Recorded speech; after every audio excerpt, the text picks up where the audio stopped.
Two CNBC anchors, Andrew Ross Sorkin and Joe Kiernan, they really lost it on each other, arguing about the market, COVID-19, and a bunch of stuff. You could tell that they really dislike each other. So this is an interesting clip. Let's watch, and then we'll discuss. See, for a while it was, how can stocks be where they are because of oil prices? Remember, that was your take then. Right. How can it be based on where interest rates are right now? Then it could be, how can stocks be, right. And then it was every single discussion you have over the weekend is about how can stock prices be here when the economy is here. Right. Now it's going to be your earnings, but can right. you see how that probably isn't the coincidence, the stuff right in your face? We're going to have David Lebovitz on. He's going to say, every client he talks to is asking him, how can the stock market be here when right. everything else is... And that's the question. And there are a lot of smart people who have that view. You may not have that view. Why is that the smart people? They've been wrong for 35%. Why are they smart? Just because they can see what's right in front of their nose? That doesn't make them smart. It makes them... Joe, you missed it on the way down, too. Makes them not savvy about the market. Joe, you missed it. Joe. You missed it 100% on the way down, and you missed the 100,000 deaths. So we can have this debate back and forth, and you can try to question the questions I'm asking. But there are smart people, including your friend Stan Druckenmiller, who's argued that the market has been... Hold on. I'm not going to do this with you, Joe. Every morning you try to question the questions I'm asking. These are questions that investors are asking every single morning. I am just trying to get through some of this clutter. I may be right. I may be wrong. Investors may be right. They may be wrong. That's what makes a market. But it doesn't make people a good person or a bad person. It doesn't make it right to act the way you are. I'm sorry. Okay. You yelled at the poor guy about the guy yesterday with masks. Is like, why are you yelling at me now? I'm not, Joe. You just yelled again. I don't know. I'm just trying to... Go ahead. I'm sorry? No, you're not. No, you're not, Joe. I'm sorry. Okay. Go ahead with the news. You panicked about the market, panicked about COVID, panicked about the ventilators, panicked about the PPE, panicked about ever going out again, panicked that we'd ever get back to normal. Joseph, you didn't panic about anything. What good is it? Why not help people died. Keep their head? Joe, and all you did was try to help your friend, the president. That's what you did. Every single morning on this show. Every single morning on this show, you have used and abused your position, Joe. That's totally unfair. You have used and abused your position. I'm trying to help investors keep their cool, keep their heads, and as it turned out, that's what they should have done. That's what they should have done. They should have kept their heads. If they had listened to you, Andrew, we're supposed to be at about 8,000. I wasn't arguing to go sell your stocks, Joseph. I was arguing about people's lives. We understand. People's lives. Andrew, that's it's a global pandemic. Do the news. I'm begging you to do the news, Joseph. Wow, that was uncomfortable. Okay, so there's a lot to break down there, but the older guy there, Joe Kiernan, he was basically saying, like, look at you, young guy, don't know anything. You flipped out about COVID. You flipped out about the market crash. Well, that was totally useless because it looks like everything's fine. That's basically what he's getting at there. And that guy's a moron. The reason why the market's okay is that the Fed is propping it up with $1 trillion of liquidity per day, you absolute moron. So the reason why the market is okay is because, in essence, it's been fully socialized. Fully socialized. And the Fed chair said in no uncertain terms, the amount of support that we'll give to the market to prop it up is unlimited. We have the unlimited ability to prop it up. Move a couple decimal points on the computer screen. We're good money, dog. So, for investors, you don't have to worry about anything. We're going to look after you. We're not going to let you fail under any circumstance.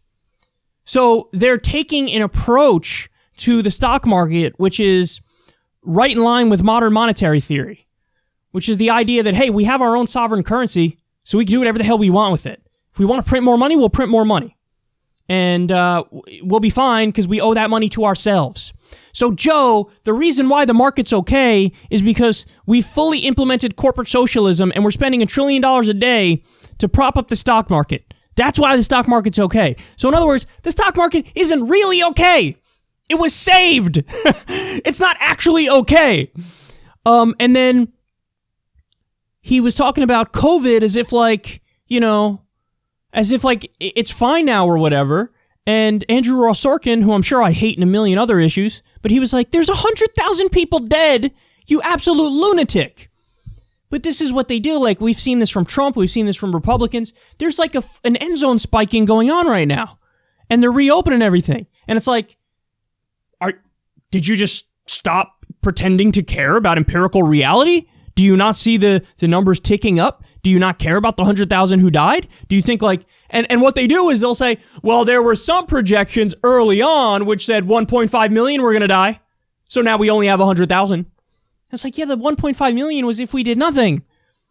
So we're at 100,000, which is pretty bad compared to other countries, by the way. But do you think that's something to celebrate? So it's so funny, and he's so smug. The reason why the market is doing well is that it's been totally decoupled from the rest of the economy.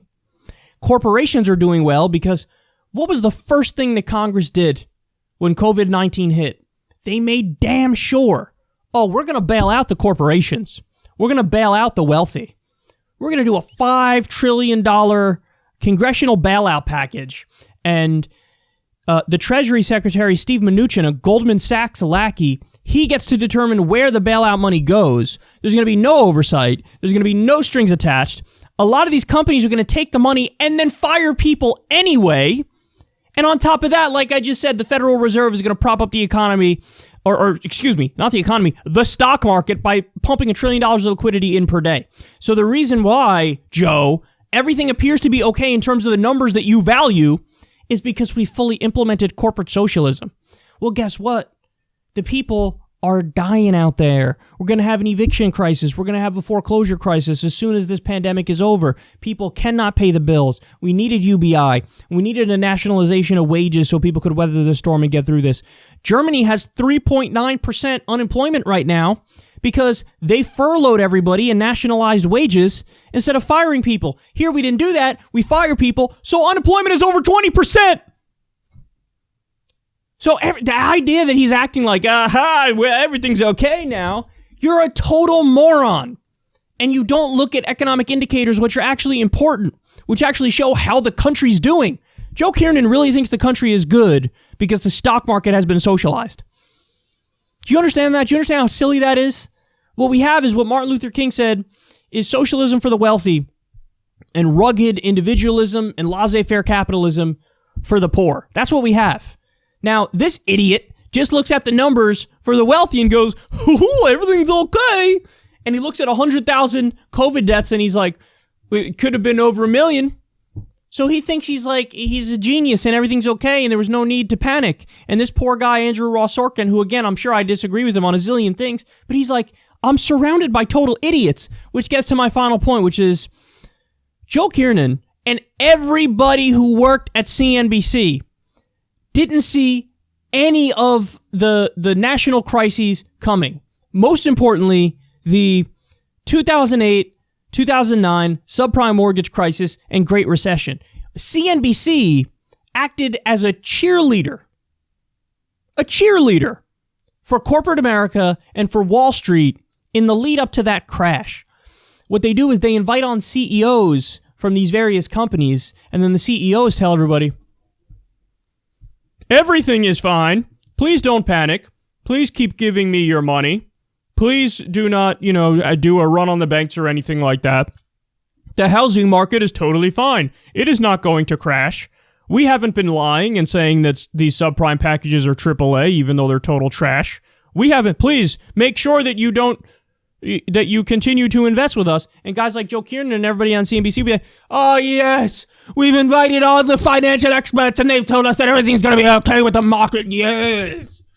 And then Lehman Brothers goes down, and then, the entire housing market collapses and implodes, and the economy tanks, and unemployment goes over 10%. Every step of the way, these guys on CNBC prove they are propagandists for Wall Street and corporate America, and they have no idea what the hell they're doing. And that's exactly what you're seeing from Joe Kiernan here. And he's smug about it too. By the way, he's made this show before. You know how he's made this show? By being a loud, vehement, aggressive climate science denier. He's one of these guys who thinks it's a hoax. And this guy's on TV for hours a day. Wears a suit and tie, so he's look at me. Yes, I'm wearing a shirt and tie, and I look like an old official businessy white man. So please go by what I say. These guys are idiots. These guys are losers. These guys don't know anything. They keep proving time and time again that they're total morons. The only reason they're in this position is because they're willing to do the propaganda to prop up the system. And so that's why he said, the market's great, bro. It's not that the stock market is totally decoupled from your average American's experience. No, it's that the market's great, bro. Everything's fine. The economy's fine. COVID-19 is defeated, bro. Open everything up. Open everything up.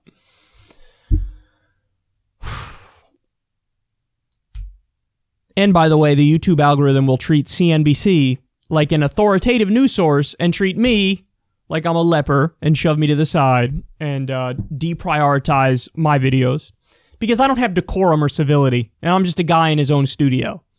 Whereas these guys, so CNBC, they got a lot of numbers and stuff on the bottom of the screen.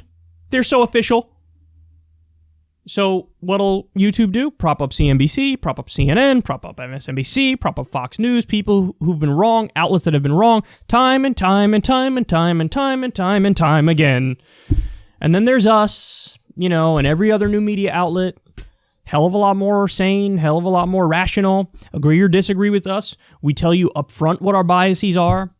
These guys hide it, pretend they're objective, are wrong about everything, and still get preferential treatment.